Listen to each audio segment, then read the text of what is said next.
Hey guys, how you doing? Scott Jelinek here. I am on my way to an appointment that sounds like it's going to be a heck of a good appointment, so I thought I'd take you guys along for the ride. So I got this lead this morning off of my website, which is, again, one of the reasons why I think it's so important that you get a site that's optimized and can be found. So many people I know have sites and they do these free sites like Wix or Weebly, and they may make them look great, but if nobody finds them, they do you no good. So anyway, not the purpose of this video. Anyway, so she got me this morning off my website.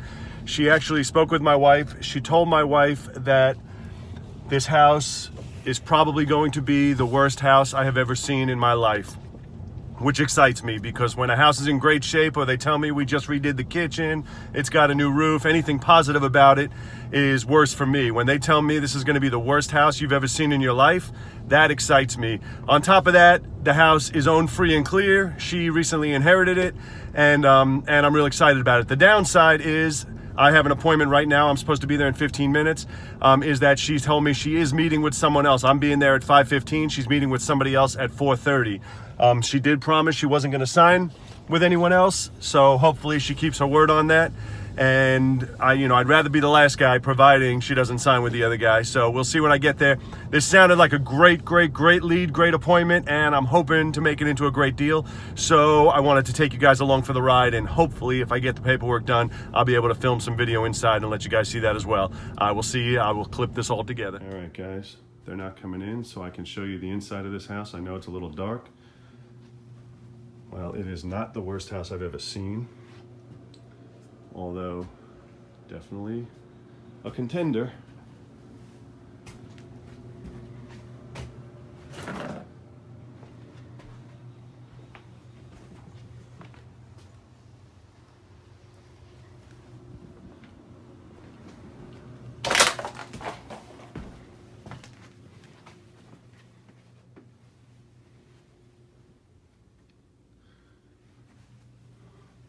Well, I gotta tell you, it is not that bad.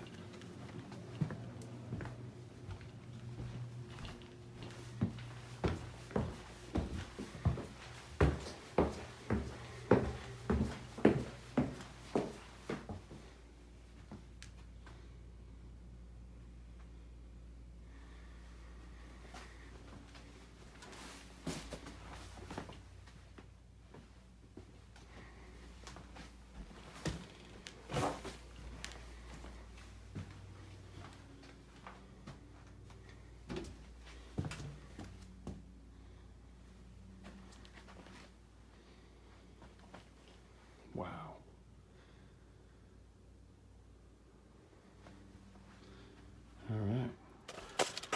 All right, guys, so I'm in the car now. Just finished speaking with them, writing up my purchase agreement. I'm offering them $113,600.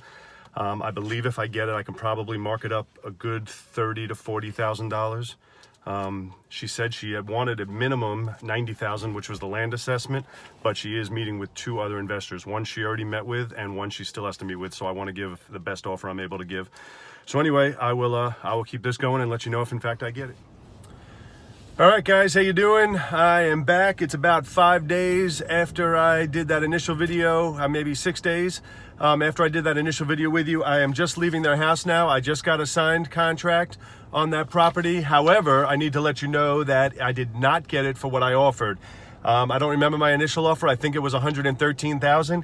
I ended up getting it at $151,000. And so let me explain to you what happened there. So they called me back that next day. I was at my son's ball game, and they told me, I think I told you guys already, I was competing with somebody on that property, and they told me that they got their competitor's offer, and it was $135,000 with an escalation clause.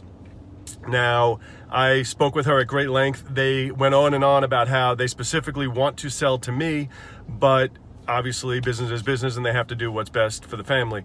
So I reworked my numbers and I came back with an offer of $125,000, which I know was $10,000 less than that she told me the other guy's offer was, but with an escalation clause of my own. Now, let me tell you, in between making this offer, I contacted two of my buyers that I know specifically love that neighborhood, and I got them to give me their ballpark, sight unseen, just judging by the video I made, offer on what they believe they can pay for it. So this way I knew what my top level cap would be. So I made an offer with an escalation clause as well. The other guy's escalation clause ended at 150, which is what got me the house at 151.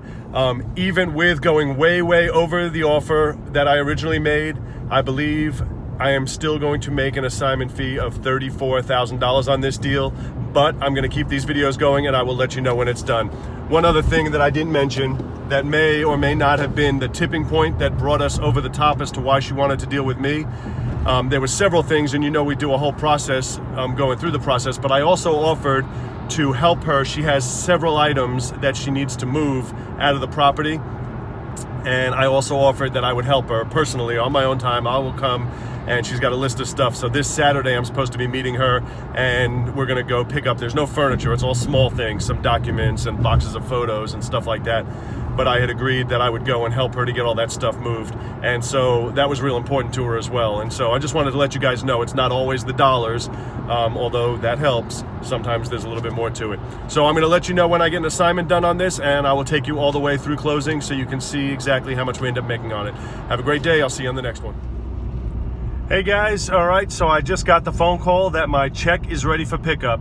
So I slacked off and didn't do a video in between, so I want to let you know I did assign it to the guy who I was originally going to assign it to for a $35,000 assignment fee.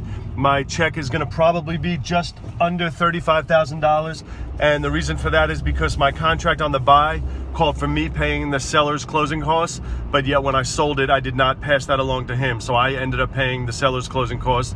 I'll pick up my check now, we'll see exactly how much that was. And also another thing I left out is I ended up also this past Saturday, I ended up going over to her house with one guy and helped her retrieve some items out of the house. Little things, there was no furniture to be moved, but little things that they were looking for.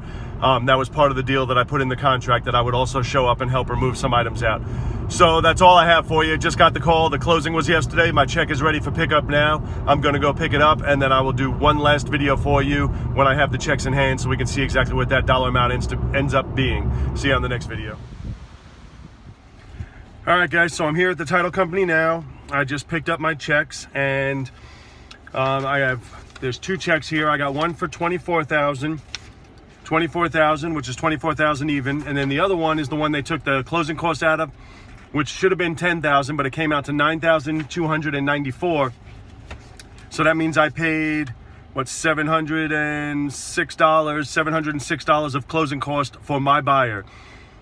I could have argued it. I could have said, no, that's what we agreed on. But believe me, if you want to stay in this business long term, keep your buyers happy, keep your sellers happy, keep everybody happy. It's not worth you making $34,000. Don't argue over $800. Let the deal happen.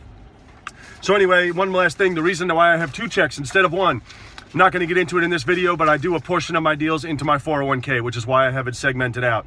The portion that goes in my 401k has to be a separate check. It goes directly to them, and the rest goes to me. So I'm glad I videotaped this for you guys right from the beginning as I was going on the appointment. That worked out very well. Hope you enjoyed the video. If you enjoy these videos, go ahead and click the like button, subscribe to this channel, and I look forward to making more for you, and I will see you on the next video. Have a fantastic day.